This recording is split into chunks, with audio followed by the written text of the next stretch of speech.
We're back for your ears only. I'm Melissa Exelberth. I'm David Alpern with this quote from the news. I can't imagine it all going back into one piece. That was Andrew Tabler, a senior fellow at the Washington Institute for Near East Policy, on the fragmenting of Syria in the current civil war.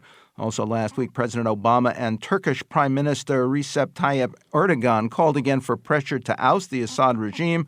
But Russia continues to block effective UN action and last week reportedly sent advanced anti-ship cruise missiles to Syria that could counter any sea-based intervention. Now this.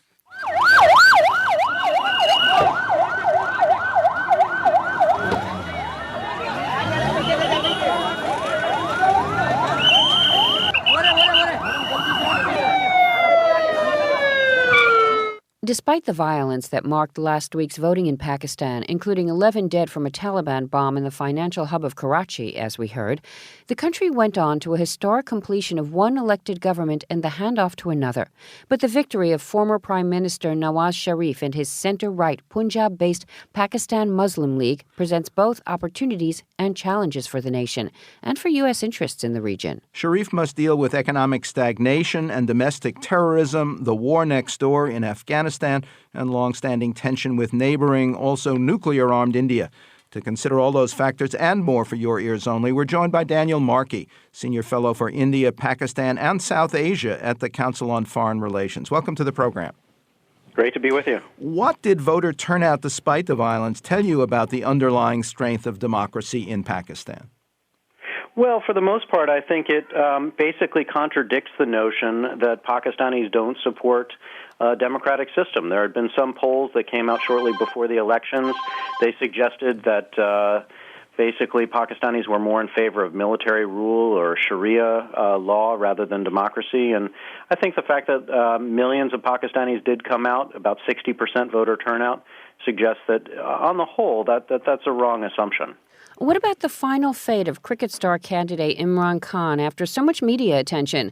Was it inevitable after the campaign accident in which he fractured his back? Was a Khan victory ever likely? Well, I think Imran Khan ran a good race, and what needs to be remembered is that, he didn't do as well. He didn't sweep the elections like Nawaz Sharif did, but he did far better than he had ever done before. So depends on where you set the bar, and I think it's important to recognize that in Pakistan, all voting is local. Each seat is contested at the constituency level. National polls really mean very little.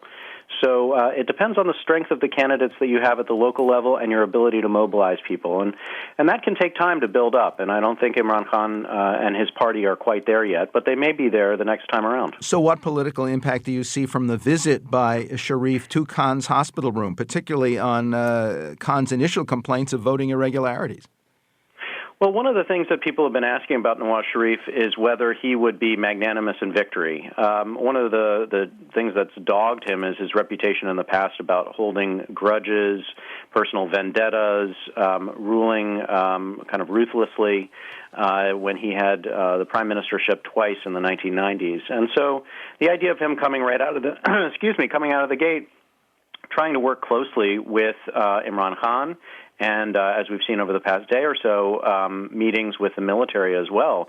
These suggest that he's trying to get along better than in the past. And since he did so well in the elections, he can afford to be a little bit more magnanimous. Some analysts predict that Sharif's long-standing support from the Saudi royal family may help his efforts to revive Pakistan's economy. What's your view on that, and what do you see as his likely first steps in that arena? Right. The economy is the top issue, and it is true that Nawaz Sharif has good and long-standing ties with the Saudis. In fact, he lived there most of the time when he was in exile during the Musharraf era in Pakistan. But I wouldn't necessarily say that the two have to be connected. Pakistan is a country of nearly 200 million people, and its economy really can only work if it improves trade flows, investment from the outside, and becomes more stable and predictable so that Pakistanis themselves will invest in their own businesses and so on. And that hasn't been the case over the past several years. And while the Saudis may be likely to be helpful, that is perhaps to sell energy at a somewhat subsidized level, back Nawaz Sharif if things get really bad, they can't turn the corner for the Pakistani economy. That's the kind of thing where real reforms are necessary. And the good news is that Nawaz Sharif and his party say that that's what they want to do. Out of the gate, they want to work on energy regulation and reform there and tax reform, plus also building infrastructure. And these are the kind of things that can really build the economy in real terms. What does Saudi support and Sharif's past positions on domestic terrorism suggest about his handling of that problem now? There are some doubts he can really be tough enough. Yeah, I think these are reasonable doubts, and of the various concerns that U.S. officials may have going into the next couple of years with Nawaz Sharif is the question of whether he really will be serious about confronting the problems of terrorism and extremism on Pakistani soil. And past history in the 90s is not encouraging on this score. His political party basically has at least two major constituencies. There are the Punjab-based businessmen and the business community, the industrialists, who support him, who basically want stability and peace, and are anti-extremism, certainly anti-violence, and in favor of opening ties with India, trade ties, and so on.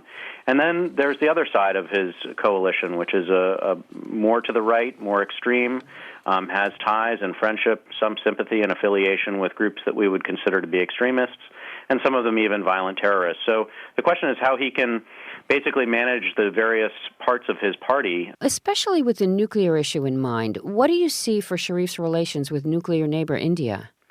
Well, out of the gate, the news is very good. Nawaz Sharif has reached out to the Prime Minister of India, Manmohan Singh, and the warm welcome into office is reciprocated by Manmohan Singh. So at first, blush, it seems that things are moving in the right direction. Both sides have invited each other for visits. And I think that it's important to recognize that times have changed for Pakistan and for India. Pakistan, I think, increasingly recognizes that India is a real rising power and that the Indian economy is something that they can't ignore. So whereas in the 1990s, where India sort of seemed still a bit stuck in a rut, economically, didn't seem to be a rising global power quite yet. Pakistan felt that maybe it could challenge it militarily, diplomatically. Now the mood is different. Pakistanis know that they need to somehow figure out how to normalize relations with India, if not necessarily resolve all of their underlying disputes. And I think Nawaz Sharif is on board with that. So that's a good sign. What do you expect his stated or unstated policy will be on U.S. drone strikes inside his borders on terrorist targets from the Afghan war? Well, like basically every other Pakistani politician, Nawaz Sharif has come out firmly and publicly against the drone strikes inside of Pakistan. The real looming question is what he may be saying to U.S. officials more privately and what he may say to them once they come to him and try to explain in terms that he may understand better the utility of drone strikes. And I think that the smart move on the U.S. side would be to keep those conversations very quiet. Nawaz Sharif will want to keep them quiet. And basically to appeal to his understanding of threat and to say to him that many of the U.S. drone strikes that have happened inside of Pakistan, particularly over the last year, have been directed toward individuals, terrorists, who have threatened Pakistanis. Daniel Markey is Senior Fellow for India, Pakistan, and South Asia at the Council on Foreign Relations. Quote from the news, "Unfortunately, it's not in a place where I can go and fix it." That was former astronaut John Grunsfeld, whose earlier spacewalks helped repair the Hubble Space Telescope on the new positioning problems aboard the Kepler Space Telescope that so far has found 130 Earth-like planets and nearly 3,000 more that might be. Next, the Angelina Effect, Star Power and Cancer, for your ears only.